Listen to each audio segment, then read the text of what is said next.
Welcome back to the show. Today we have Shannon Simmons. She is a profit coach and business consultant for wellness businesses and has been working in the accounting and bookkeeping industry since 2003. Shannon started her business when she had 2 preschool-aged kids at home as a hobby business. She didn't want to go back to the corporate world, but she also wanted to contribute to the household and feel like she had an identity outside of mom, quote unquote. Totally feel for that. Love it. So welcome to the show. Awesome. Thank you so much for having me. I'm excited to be here. Don't forget, for our audience, you can build a thriving freelance business using corporate skills you have, very similar to Shannon, by taking my corporate to contract core. It's a course, and you can use the code podcast for $100 off. So head to corporate2contract.com, all that info in the show notes. All right, Shannon, if you could tell yourself one thing when you started your entrepreneurial journey, what would it be? One thing. That's a good one. Know your values, know yourself, know why you're doing this. Now, why do you say that? Like, why are the values so important? Yeah, I would say for the first, 10 years, I thought I knew myself. I knew what was important to me. As you add people onto a team, as you start to work with other people, that can start to get muddy. It starts to get lost. And so for me, just being able to really know that, be super confident in it, and be able to come back to it when things aren't always easy, right? It's easy to live your values when things are easy. But when things aren't so easy, remembering to come back to those, remembering to know those, and really just living into those, I think just makes everything easier because you're just aligned and life feels better. Oh, okay. So we're going to just skip straight to it then. We're going to come back to other questions. Don't worry. But I want to know more about like this values. So it sounds like you probably had some stumbling blocks with team members or growing and scaling your business. Is there any examples you can give us? If it can be vague, it can be changing the names of people or whatever, so that we can understand a little bit better where your values started to maybe hit a wall, or maybe you felt like you were losing them. Yeah, I don't know that I ever really lost them. I just started to get way more clear on them myself. And because I hadn't been and had added team when I wasn't, we weren't always aligned. And so when I started to get really clear, that started to be a point of tension. Right? Because I was like, oh no, this is where I'm headed. I know where I'm going. And it kind of blindsided them, I think, right? Because it just hadn't been a big part of who I was in the business world. And then I started to bring that in, and it was like, wait a second, that's not who I started with. That's not what I joined up for. I'm not sure I agree with that. And so then there was it was quite a bit of friction. I would say a year and a half ago. My whole team pretty much changed a year and a half ago. Because I got really clear. And so what was that value? What are your values that you came back to, that you felt so strongly about, or that surprised your team? Yeah. I think the one that really got everybody was an equity and inclusion value, and the length at which I was going to head into that direction. Right. Mm-hmm. And so I think that was the big one. And that I was going to be really clear that we were for everybody and anybody. And there were just some people that didn't really understand and agree with that. And so we had to, right? It's crazy to me that just a little mind-boggling, but okay. It really surprised me too. I think maybe it wasn't the value itself. It was the way we were going to operationalize that.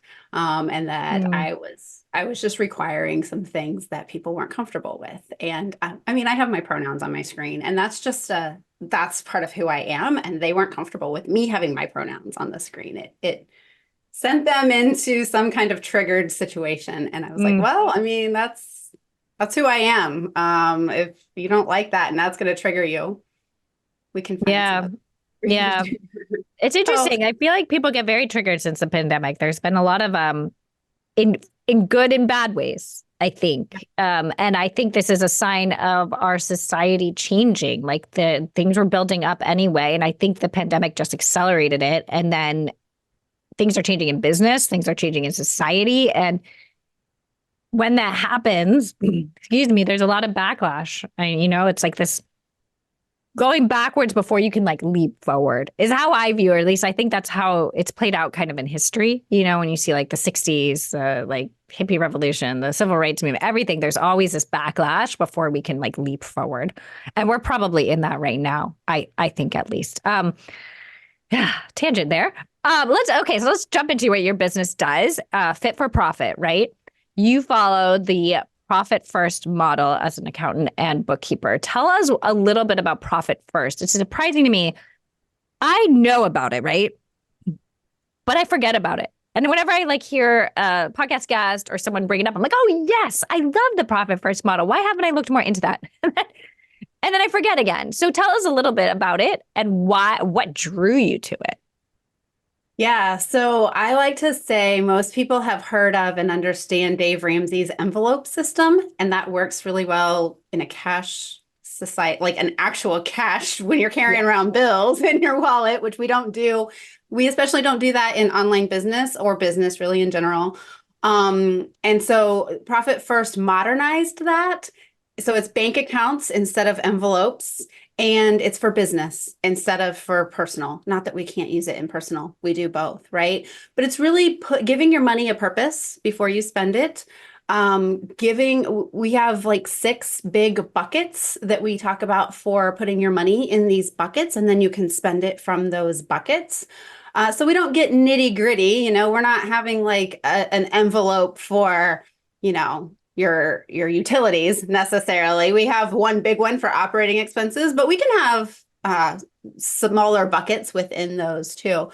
So there's 6 that we recommend everybody have. And it really just plays into the whole psychology of you spend everything that you have if you don't give your money a purpose first, right? So if it's all in one big bank account, the tendency of our human brain is to spend everything that you have available for you and don't remember that, you only pay taxes once a year or 4 times a year. And so those, 8 months that you're not paying taxes, it's easy to forget that you have a tax bill coming, or those 11 months that you're not paying taxes. It's easy to forget.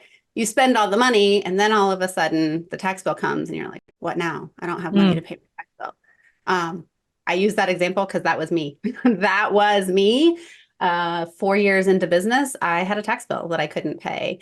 And this was before I had Profit First. But as an accountant, that's a really crappy feeling. Because are you teaching people about taxes and putting the taxes away, right? So yeah, how did that happen with you? Yeah, I didn't have a system. Right? I knew that I needed to be doing it. I also had a family that I needed to support and a husband who had been laid off in 2011, right? And so the business was our sole income, and it was easy to take everything out of the business and pay our personal expenses. But that meant the business owed money then. And so I didn't have the tax savings to pay it. And so like I said, I didn't have the system. Before I found Profit First, as soon as that happened, I went and opened a second bank account and started putting aside an actual percentage in that bank account so that it wasn't available to spend.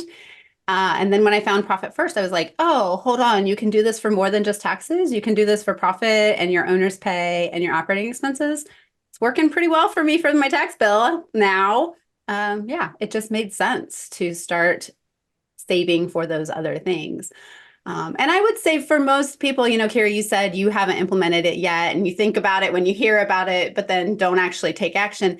For most people, they don't until they have a tax bill they can't pay, or until they get so burnt out not paying themselves for the work they do in their business, or they are so far in debt and they can't make a debt payment. Some kind of really dire situation is what really turns people around and says, something needs to change, basically. Yeah. So I actually do set aside money for taxes. So I have, and my audience can go find this, the Money Mapper, which I built for myself. And then I ended up selling it in my coaching business, or not selling it. It's a freebie.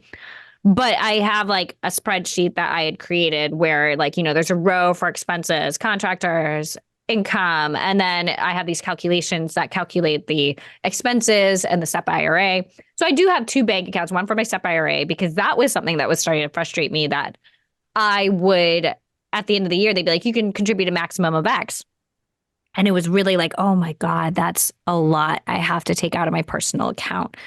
So then I started creating a calculation, and now I put money aside, and it means I pay myself less, right? Because I'm taking that money and putting it into my expenses bank account and putting it into my, not expenses, sorry, taxes bank account. And then putting the SEP IRA and stuff, but then I get a more clearer vision. So I don't have like 6 buckets. So I guess I have 2, but it's enough for me to know that like I'm putting away for taxes, and that makes me feel good. Because like you said, when I first started my business, it was like, oh my gosh, I can't. Okay, so I have to save up, I guess, 30% of this month. Is that the maximum? Okay, oh my God, there goes my money. But do I really need to? Because I am like married. There's another joint income. Maybe I don't have, like there's like these little excuses. But then as my business grew and the taxes became larger, it was definitely very almost imperative that I set up a different bank account to siphon that money into it, so that every month I do that and I don't think about it until the taxes are due. So yeah. I agree. Is there anything else about the profit first model that you can tell us, other than like the 6 buckets, that would be beneficial to our audience? I mean, I think you kind of just touched on it. Like I said, we recommend 6 buckets for most people. But what I really love about it is highly customizable. And so we have people that have 10 buckets, 10 bank accounts. And we have people who are just starting out or have figured out how to do it with 2 or 3. And so really, for me, it's really about finding what works for you and having a system around your money, because so many business owners just like, there's money, hopefully there's money in my bank account, right? I feel like that's kind of the system they have. It's like, hopefully there's money in my bank account. I got money yesterday. I'm going to spend money today. I'm going to hope money comes in tomorrow. And there's just not a lot of like, I feel like intentionality behind money management. And so that's my big thing. Figure out what's going to work for you, and you can always improve it or make it better, whether that's more or less accounts later, but do something. I know. And I feel like a lot of it depends on the personal situation, right? Like I did work with someone once who she lived on Long Island and she had a very expensive mortgage and utilities. She had kids. And so she was just taking out, like whatever she could. And we had to really set up like something. And we used my money mapper and really broke down like, this is if the funny thing about taxes, which I tell people, which I guess you obviously know, is like, if you spend more money, expenses, you have less taxes, but you're still spending more money. So you get like, do you know what I mean? Like, that's always like the tricky part. Cause it's like when I went on maternity leave and I had all these subcontractors and temp people covering, it was amazing to see how little taxes I owed, because I was spending so much on contractors and subcontractors. But it's like this, like, you still don't have the money in your bank account, yes, though, right? Yes, exactly. Contractors or the government that gets your money. Yep. So tell me a little bit, like, how did you find your clients and niche down into the fitness business specifically? Like, was that tricky, or was it just like cold DMs all the time? Was it marketing? Was it networking? How did you really get into that niche? Yeah, I would say the first foray into it was definitely a personal passion of mine, and just a exhaustion of serving everybody who came to me and not being able to serve them really well, right? It was like I could go surface level, but I wasn't able to go deep. And somebody told me, find a niche, and I was exploring the fitness world, and I'm a huge believer in there are no coincidences in life. 3 fitness businesses landed in my inbox that day. And I was like, okay, universe, I'm paying attention. And from there, really, it was about networking and finding the people who fitness businesses are already following. They're not talking about money, death, sex, money, and race are like the 4 taboo topics in the world. And so I feel like it's starting to change now a little bit. More people are talking about money, but still not a lot of business coaches understand and have a system for dealing with money. And so I just connected with a lot of those people and was able to partner with them to find business owners, fitness business owners who needed a system to deal with their money, and needed a bookkeeper. And so we were able to step into both of those roles. When I interview women on this podcast and I ask them, like, what was your first hire? It always comes down to two professions or industries. It's either a VA or an accountant or bookkeeper. It's like those are so like I feel like you've got a lot of competition, but B, there's also a lot of people looking for accountants and bookkeepers. So being able to niche down and really specifically help people in the fitness industry can only be a good thing, I think, because then they know to go Yeah, to you. and like I said, it just allows us to go so much deeper. I know so much more about the fitness industry now than I knew about any industry we were serving prior to that. Because they're like, you can't go deep for one client, Mm. right? It's like I knew enough to help them. It's not that I wasn't helping them, but man, I didn't know all the choices they had for a CRM. Whereas now I can be like, well, have you looked at this CRM? Have you, what's the one that what's the issue they're having with their current CRM? And I have an idea of what else is available for them. Just as an example of something that I didn't know before. I didn't have time to dig into that. Now I have relationships with those people, Mm. right? So we can just talk about what else is available in the marketplace. So it's been fun for me to be able to understand my clients' businesses at that level. Something that I teach as well about if you want to become a premium service provider and charge higher rates, you need to specialize your knowledge. You need to be focused on either an industry very well, an ideal client, or an ideal client within that industry.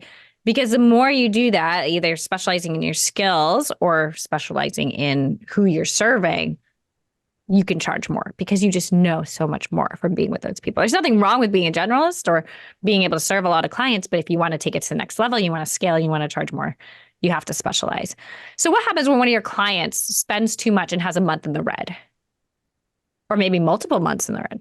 Yeah, yeah. So it kind of depends. It depends how far into working with us they are, what their system has been. Sometimes, we can dip into a profit account. Sometimes it's intentional, and we're like, okay, we know we're going to spend more this month. We also, one of the things I love about the profit first system is the idea is to kind of smooth out your income and your expenses, and maybe not when it actually comes into your business, but how you feel that. So, for example, I have an annual subscription that comes due every April that is half of a monthly income for me, right? If I haven't saved for that, I'm going in the red that month. But because I've been saving for it, I'm not actually in the red. Mm. So on paper, it looks like I'm in the red, but in my bank accounts, I'm okay with that. And I've been saving for it. So it kind of depends on what you mean when you say in the red, if it's on paper or in your bank accounts. Like I said, a lot of times, people who are coming to us at the very beginning, they're going into debt when they're going in the red. And so that's the big thing we have to stop is how do you stop going into debt? So a lot of times we look at an expense analysis and we're just like, yes, all of these things make your business feel better to you. They help you in some way, but are they truly necessary, or can we reduce them for a time while we get your spending under control Mm. so that you're not going in the red every month? And how can we increase your revenue, right? What's your pricing? Did you just base your pricing off of, the competitor next door? Well, maybe you did, but maybe you're a specialist and we could actually increase your pricing somehow. So we can tackle it from a lot of different ways, but a lot of times the first thing we have to do is kind of stop the bleed. That's what we call it. So Yeah. just Yep. looking at some of those expenses and saying, it's a nice to have, but is it a must have? Yeah. And that's got to hurt some of the clients. Are like, but I can't let go of this person or this thing or this software or whatever. Yeah. Yeah. It's not usually comfortable, but when you can remind them that this means you get to pay yourself, right? So many of our clients haven't been paying themselves consistently, or what they should be paying themselves, what they could make if they had a job type of thing. When you can remind them that, that's the goal, it's usually worth it. Yeah. Yeah. Absolutely. I had a thought on that. Yeah. Okay. So when I first started my freelance business, I was on all these forums trying to figure out how to make it work. And I just remember someone saying on one of the forums, like, the biggest mistake I ever made was not paying myself. So make sure no matter what, you pay yourself. And that's stuck in my head. And in the beginning, I was working corporate at the same time, trying to build the side hustle into a full-time business. And I didn't pay myself then because I had, an income stream coming in, and I just saved it all, which was great. And then once I quit, I made sure to pay myself. I made sure, like with my little, like my spreadsheet was way more rudimentary back then, and I didn't even have softwares and platforms and whatnot. But like, I just made sure every time that when I saw that income, I took out the taxes and the very minimal expenses I had because I was solo, and that's what I did. And yeah, I totally agree. You always have to pay yourself. All right. So let's talk a little bit about managing your business and your personal life, because you started this business with 2 preschool kids and you wanted to have this identity outside of just mom, which I think a lot of people can relate to, especially women entrepreneurs. And that's why a lot of women entrepreneurs actually get into business and then they end up loving it and it grows and whatever. How did you manage that in the beginning? And then how do you manage it now? Because I'm sure it's very different now that your kids are in school versus when they were preschool. Yeah, I mean, gosh, preschool was was 15 years ago. So Oh my goodness. Freshman now, so it's very different now. I would say when I first started, I probably didn't manage it well. I wish I had had some better systems around that. I also had like 2 clients when I first started, right? So it was pretty easy to work for the hours that they were in nap or preschool. And I also did a lot of evening work. That was the beauty of owning my business, right? I could work when I wanted to. It's online, it was remote. Even 15 years ago, before the pandemic and Zoom and all of that, it was very remote. Now, and pretty quickly after they went to school full time, I've just really been a big proponent of identifying the top 3 things that I need to get done every single day. And one of those is something that moves the business forward. Right. And then 2 of them can be client serving or team serving. A lot of my time now is around serving a team so that they serve the clients. But definitely just what are those 3 things? And some days it's not 3 things. Some days I look at my calendar and I'm like, you are back-to-back meetings all freaking day. What's one thing you can do today? And it can be simple. But just making sure you're doing something to move the business forward. And then I'm a huge person about boundaries. I don't work after 5 hardly ever, unless everybody's out of the house and I've had an easy day for some reason. I'm like, okay, I might do something that evening.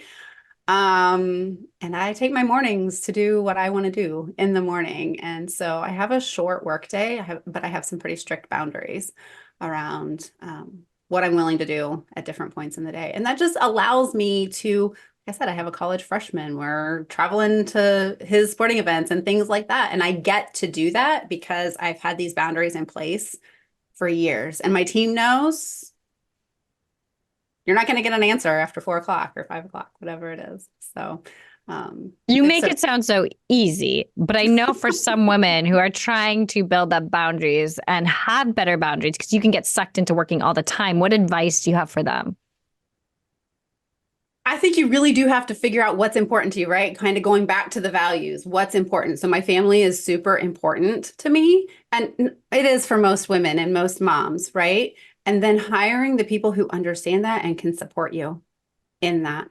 So I just recently told my VA I'm not doing well at keeping to my schedule, as far as I was back to back to back meetings on top of meetings, skipping meetings, whatever. And I finally said, I'm done doing my own calendar, because I was putting pressure on myself, right? Mm-hmm. She knows the rules. She's going to follow the rules. Mm-hmm. And so she is now doing my scheduling, and I don't have back-to-back meetings, and I don't have meetings on top of meetings because she won't do that to me. So I think it's about finding the support too, the people that are going to help you stay accountable to those boundaries that you do set for yourself. Yeah. Yeah. I do feel that. I've said this a few times in the past couple episodes, so apologize to my audience. But I recently switched Monday to like a no call day as much as possible, because I was doing like back-to-back calls on Mondays and it was super stressful. And the only reason why I was doing is it was like a lingering thing from pre-kids. Like pre-kids, I had 5 days a week to work. Now I have a 2-year-old. I'm only working 3 days a week. So I need to have a day where I'm pretty much focused and I can work on coaching stuff and the client stuff, everything that needs to happen. But that was like one of the best things I ever did. That was like a boundary that was like so stressed about. And then when I did it, I was like, nobody cared. And I moved everything. And like Tuesdays are super busy now. They're horrible. But I don't mind as much because I've had Monday and I get to leave the weekend feeling peaceful as opposed to leave the weekend feeling like, oh no, no, no, this is going to be such a stressful day. Right. So, I mean, that's like the beauty of being your own business owner. And we can forget because we just think we're supposed to go into this, into meetings and I need to get everything done, as much done as possible. But that's not the case. We control our own schedules. We control our own life. And that's what's so beautiful. So you talked a lot about your team, especially like the values that you had and then transitioning your team and getting the team that supports you. What advice do you have for women who are looking to hire or who are already hiring and want to make sure they get it right as close as possible? Yeah, not to be a broken record, but know your values, and hire for your values, right? Hire for people who match your values and are going, or, it doesn't have to be a match for your values, but understand, accept your values and can work alongside that. You can teach people to do a lot of different things. You're not going to change their values and you're not going to change their personality, right? So I think those are the two things that I mean, we're hiring right now and it's the conversations, the interviews are all about values and personality. Because if they're detail oriented, they can be a good bookkeeper, right? If they can carry on a conversation with me, they're going to be able to be a good coach at some point. I can give them the coaching skills. If somebody just wants to sit behind the screen and be a back office worker, they're not going to be a good coach, right? So those are my two things. Just make sure that you hire for values, that you're all headed in the same direction, and that their personality is somebody you can teach, that they're teachable. Yeah, I like that. How do you think your leadership has changed over the years with having a team? It's night and day. I mean, I just have had to grow so much. And I think that's just the mark of a good business owner. Like your business is going to show you where to grow. And it's going to grow as much as you do as a business owner. And so, all the things that we've talked about, getting really clear on my mission, getting really clear on the values, getting really clear on my profit, right? Making sure that I can support a team and those boundaries. And then pushing people, right? Like empowering them to grow themselves. I think that's the mark of a true leader in my mind, somebody who can empower somebody else to grow into what's next for them. So my first hire was a bookkeeper as well. It was an internal bookkeeper, right? And then a VA right behind that. And watching her grow, she was with me for 9 years. Wow. And yeah, watching her grow from somebody who had an associate's degree to somebody who was able to meet with clients. And that was us growing together. There was a lot of growth in that for both of us. Oh, that's so cool to hear. So let's talk a little bit about like business investments, since you are an accountant and bookkeeper. What do you think, between balancing making money and spending your business money, what do you think has been your best investment with your business money? My best investment, probably one of the very first leadership coaches I had. Oh, okay. It was probably my first true foray into like a high investment, high level coach. And again, just the growth that I received from that process with her really just showed me what was possible in business. And I needed that at that point. I don't know, this was probably 8 years ago. So I'd been in business with a team for a few years, but I really didn't understand the vision of what was possible. And so having a coach to kind of cast that vision and show me and empower me, then I was able to turn around and do that for team and clients as well. So that was definitely the best investment I made. So what do you think was the worst business investment you've made? Shoo. There have been several. It was a marketing service type of coaching service as well. And probably the fact that I'm not really clear on what it is still to this day 6 years later is why it wasn't a good investment. I wasn't clear on what I was investing in and what I was hoping to get out of it. So And I what think was you were just investing in a marketing firm, or like they were also going to be coaching you? Like, what's it for social media, for paid ads? Like, what was it? so we were actually creating a program Oh, for my business. So it was creating a coaching program, and then they were going to help me market it and get people into it. And it didn't happen. didn't happen. We created a program. I have a program that I could give people from it. But there was just a lot more.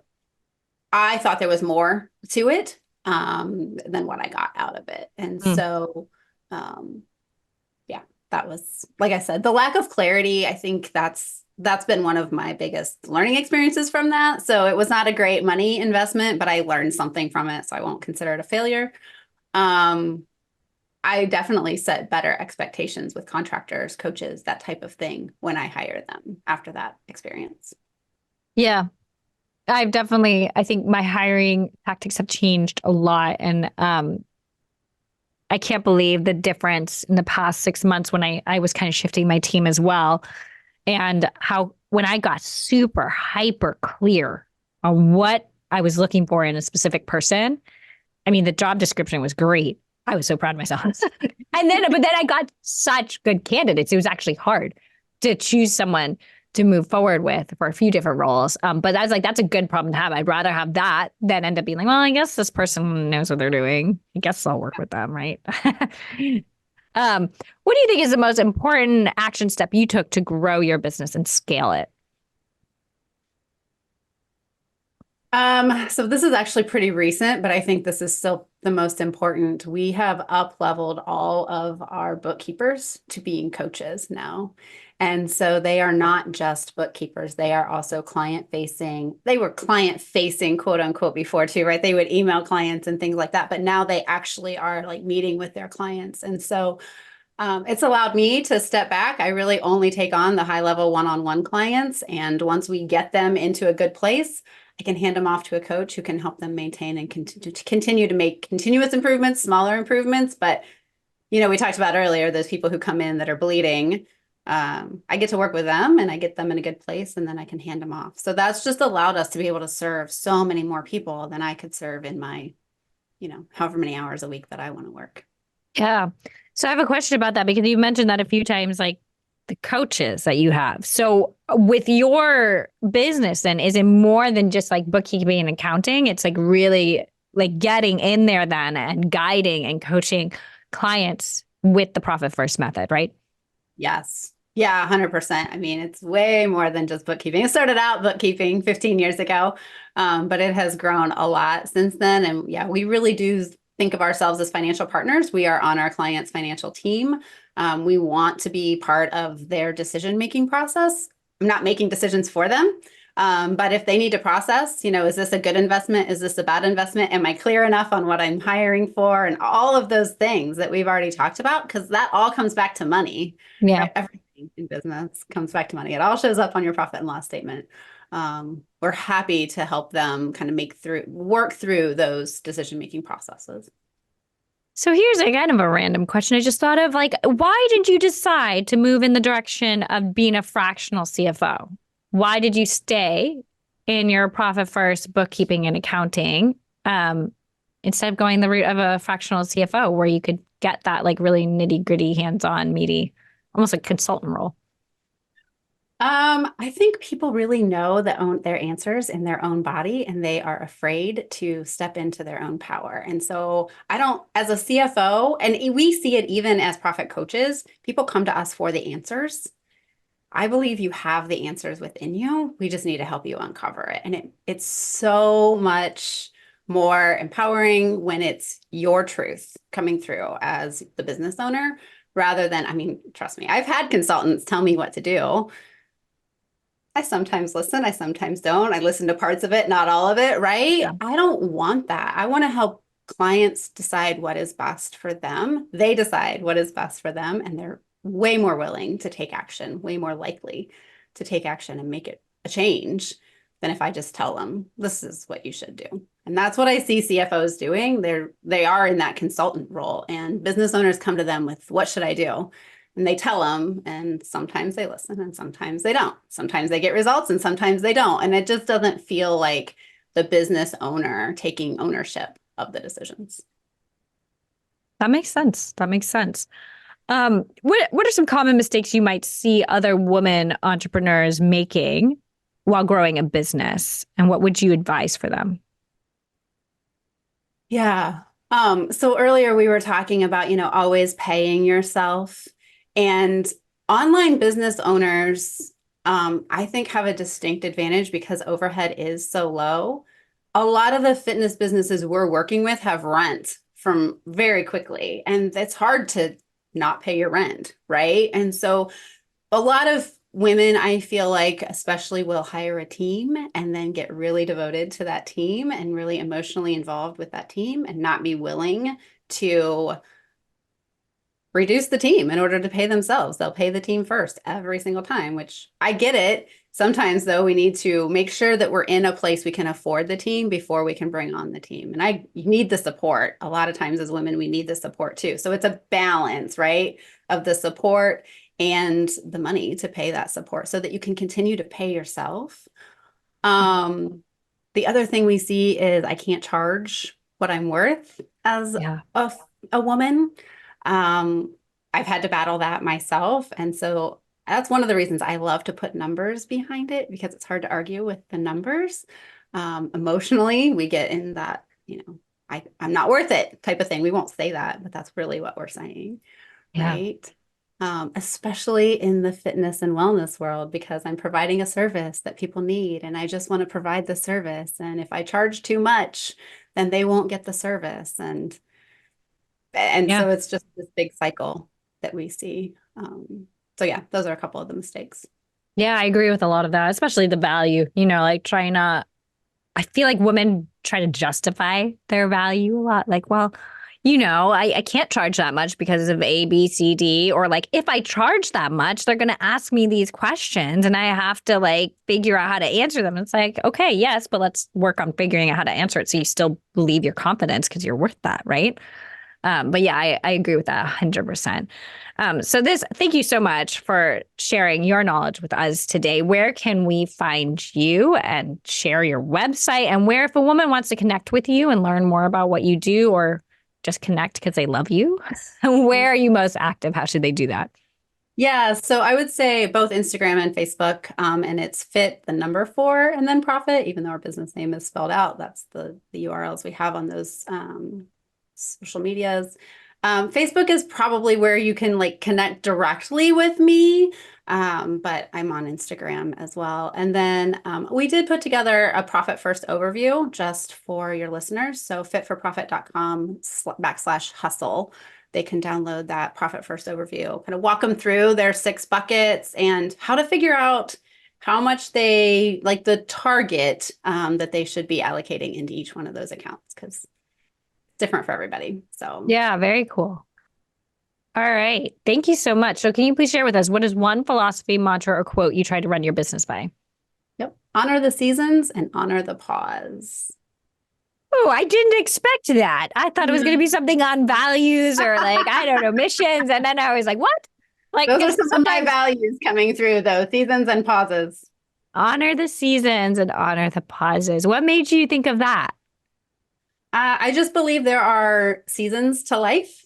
And so some of those boundaries that we talked about have to shift when we're in different seasons of life. So from preschoolers to college kids, right? There's been a lot of seasons in there. And it's really important for me to take some pauses in between those and evaluate what's going on. Have you ever done a sabbatical? Like a Yeah. month or two? Like, okay, I have not yet. And I think about it like every year. And I am very interested in doing that. Do you have any advice? Like, this is totally like off the cuff here, like not planned at all. But what do you have advice for that? So Profit First was written by Mike Michalowicz. He also wrote a book called Clockwork. Oh my gosh, yes. We had another guest who is obsessed with that book. Yes. Yes. So I clockworked my business in 2018 and 19 and took a 4-week vacation in 2019, and have taken many vacations since then. every year just to step away from the business. And it teaches you a lot about your business. You get a lot in order before you do that. The first time I remember like bawling as we were leaving because I was like, I'm leaving my baby. Mm. It was crazy, but the systems that I was forced to implement to do that were amazing. And we found the systems that we didn't have right. Right. And so then I was able to come back and figure out what the next systems are that we need to implement. And I'm getting ready to do the same thing again. And we're finding more and different systems because the business has evolved so much. Yeah. And so, Yeah. but best thing I ever did for my business. All right, we'll link that. Of course, we'll link the Profit First book. We'll link the Clockwork again. We've had another guest who swore up and down by that. I think it was Nicole Schmid. If you guys want to listen to that one, she's big on that one. But yes, thank you so much for like joining me on this interview, Shannon. And for those listening to the show, if you also found it informative and valuable and you love what Shannon talked about, do us a favor and share it. Because sharing is caring, and we love you for that. So until next time, you can find me on LinkedIn. That's where I'm most active, or even find me on Instagram at the Kiri Mohan. Thanks so much, Shannon. Thank you, Kiri.